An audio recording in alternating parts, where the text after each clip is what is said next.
Hello there, and welcome back to another episode of Focus Your Ads podcast. I'm Glenn, and I'm here with Dan. Today, we're going to take another deep dive, this time into the world of keyword matching options in Google Ads. Sounds fun, right, Dan? Yeah, it does.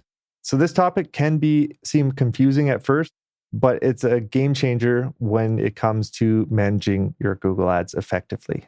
Definitely. So to start, keywords or phrases that we use to match our ads with the terms people are searching for.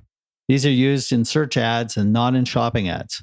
The keyword match type determines how closely the keyword needs to match the user's search query for the ad to be shown. Simple, right? Yeah, right. But there are different match types. There's broad match, there's phrase match, and exact match. And each work in a unique way. And these differences can make a big impact on your campaigns. So let's start with broad match. What can you tell us about broad match?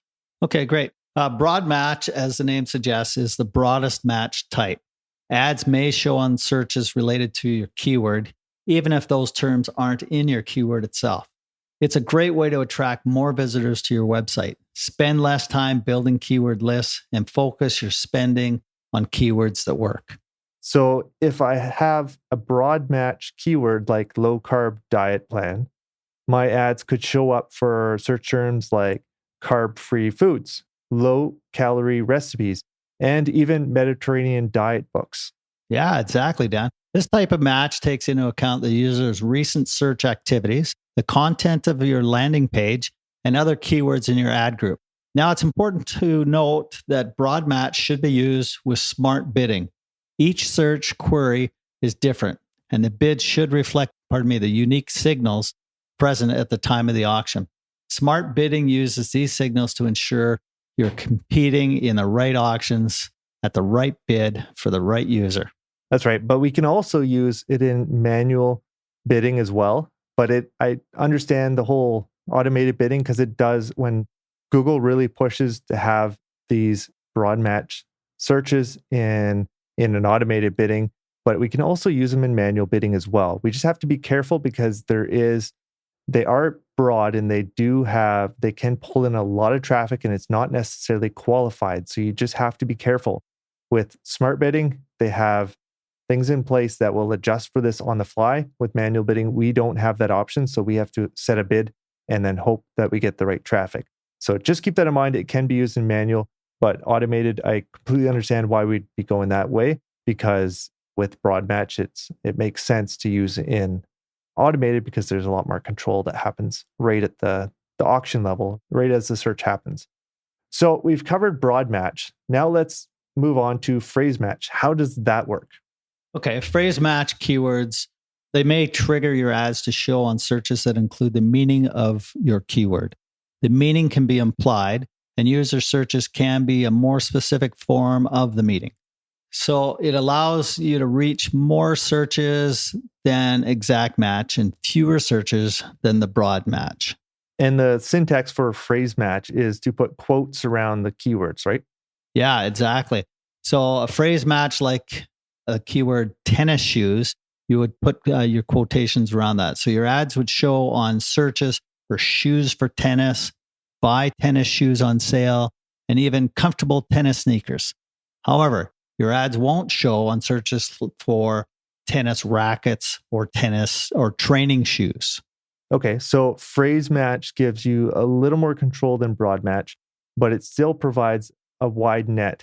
And we have to be also careful because there's a lot. It used to be very clear on where phrase match and broad match and exact match all ended, but we don't have as much of a luxury of having this exact definition anymore. So it's getting, the edges of these are getting more and more blurry. So we have to watch for that as we're doing this. So now let's go into exact match. Okay, exact match is the most specific of the three. Your ads may show on searches that have the same meaning or same intent as the keyword. It gives you the most control over who sees your ad, but reaches fewer searches than both phrase and broad match. So if my keyword is shoes for men in the square brackets, my ads may show on searches like shoes, men, men's shoes, or shoes for a man, but not men's tennis shoes or shoes for boys, right? Is that correct? Exactly. That's right, Dan. Now, apart from these three positive match types, we also have negative keywords.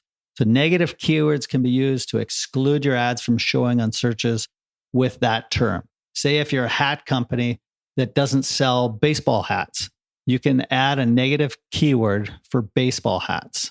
Right. And there's a lot we can do with negative keywords to help sculpt what kind of searches we're bringing in. So they are a big part of what we're doing. And now, can we make this all work with Performance Max? Is there any way? Yeah, absolutely. Performance Max complements existing search campaigns and respects your keywords, your keyword targeting. If the user's search query matches an eligible search keyword of any match type in your account, the search campaign gets a priority. But if the query isn't identical, the campaign or ad with the highest rank will be selected. Right. So they're using ad rank to ensure that the highest ad rank is going to get selected. So I guess there is a bit of give and take with Performance Max and search campaigns. So they can play together, whereas usually shopping ads don't play well with Performance Max. So Performance Max doesn't override the search campaigns. It works with them. So that's really good to know. Yeah. Understanding and effectively using keyword match types is a critical part of successful Google Ads management. It allows you to control who sees your ads and optimizes your ad spend, which is so important. Yeah. So remember, if this all sounds a little bit overwhelming or you need some help managing your ads, Glenn and I are here to help. We're a small team, but we're passionate about helping businesses like yours make the most of their advertising. Don't hesitate to reach out to us at focusyourads.com. Yeah, and thank you. And remember to be sure to subscribe to our podcast and leave a review. Your feedback helps us improve. Thanks for tuning in, and we'll certainly see you in the next episode.